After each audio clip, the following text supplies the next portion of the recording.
Oh boy. Hey guys and gals, welcome to Garage Gear. I'm JB, giving you the best tips and tricks to survive life in and out of the garage. And remember, if you're feeling the vibe and you want to be part of the tribe, subscribe. My neighbor Mike called me up and asked me to take a look at his mower because the recoil rope had snapped on him. This broke in half last fall and he tied it up to get him through the rest of the season. This was a temporary fix, but it hangs dangerously close to the blade. There's really no good spot to hang it. It should be up here. Let's get this rope repaired. Stick around. Man, this mower is a mess. These instructions will be good for those of you with engines similar to this Briggs & Stratton. And these repair tips will carry over for most other engines in your garage as well. Let's begin by getting this cover off. Next, we're going to remove these 5/16 screws that are holding on the gas tank. Next, I'm going to pull my handle through my cover and just set that aside. Now this handle right here does kind of get in the way. What I got to do is pull this gas tank back a little bit, and that'll allow me enough room to pull out this whole recoil assembly. Now I swear to God, the inventors of these Briggs & Stratton engines decided to reach their hand into a bucket of bolts, pull a bunch of different ones out, and said, yep, these'll do, because they're all different sizes all the way around. This one right here is a 5/16, so we're going to loosen this bolt out. And then we're just gonna ever so slightly lift this up and twist it off to the side, just like that. You don't wanna take it out because you'll have an oily mess everywhere. Then we have another bolt back here. This is a 3/8. Two on the front, these are 3/8. Then there's one more in the back right there, and that is a 7/16. I don't think it belongs there, but we're gonna take it out. Now our whole recoil assembly should just come right out. And off it comes.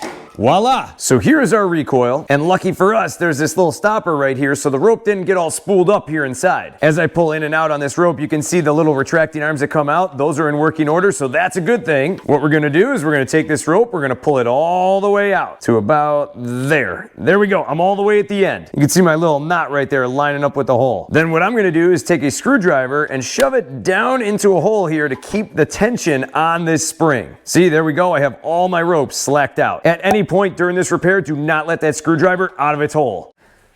Let's grab some needle nose pliers. These will do. And from here, just snip your rope. There we go. Flip her over and grab your little knot and pull out the remainder. Next, grab a flathead screwdriver. Then we're going to take our handle, wedge this screwdriver in, and pop out the top.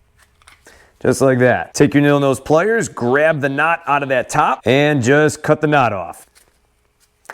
Boom, done. Slip the rope out. Slip the rest of the rope out of the handle. Time out. Do you mind hitting that like button down below for the YouTube algorithm? Thanks.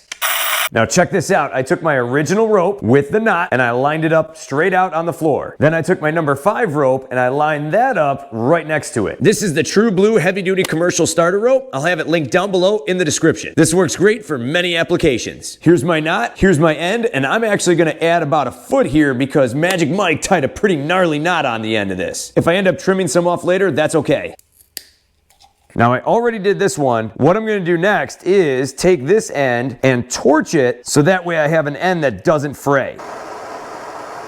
Just like that, and then simply, it's hot, so be careful, you gotta do this fast. Kind of point it out at an end, just like that. Perfect. Those are like the 2 most perfectly melted ends I've ever done. Awesome. Next, what I'll do is take one end and tie a knot. Just like that, leave a little bit of a tail just on the end. I'm gonna stick that end right here into Mr. Wilton, give it a pull. That'll do. Looks pretty tight to me. I'm gonna flip back over my recoil. I'm gonna take my end with no knot. I'm gonna locate my hole right here on the inside, and I'm gonna feed it through. Now you may have to use some needle nose pliers because you gotta get it through this hole and then through that hole right there. Ha! Got it! Look at that! Awesome! Pull it through. Right to the end. Now time out. Before I go any further, if your rope got all wound up in here and your spring is all out of whack now, what you should do is just wind this up about 4 to 5 times. That's it. You shouldn't need any more than that. Depending on your recoil, you might have to go clockwise or counterclockwise. You'll see for yourself. Just wind it up about 4 to 5 times. I'm gonna set my recoil down. Just in case my screwdriver decides to come out, what I'm gonna do next is put my handle back on. Take your rope, feed it through. Then from here, feed it into the stop block. There we go. Take your needle nose pliers and pull it through. Be sure to tie a good double knot on this end. And that's 2. Pull it back into your handle, shove it in. Get in there. Pretty good. Then slip it into its tomb and never to be seen again. Close it up. Looks good to me. Next, before I let this cord wrap itself back in, what I'm gonna do is grab some silicone spray sent to us by our friends over at Liquid Wrench, and I'm just gonna give this bolt here in the middle a quick shot and let it kind of just work its way in there. This will help lubricate that spring deep inside and keep everything moving. Give one more shot inside this little crevice right here. There we go. Then, while holding the rope with one hand, what I'm gonna do is reach for my screwdriver, pull it out, and then slowly let the rope start recoiling itself back in. There we go. Look at that thing. Works great now. Magic Mike will be happy. All right, let's get this recoil back on the mower. All right, time to wiggle her back in. Let's get our bolts back on. Turn our dipstick back around. Get that guy in, good. Carefully reinsert your screw. Bolt that baby down. Pull your gas tank right back where it needs to be. Slide your handle through your cover. And screw your cover back on.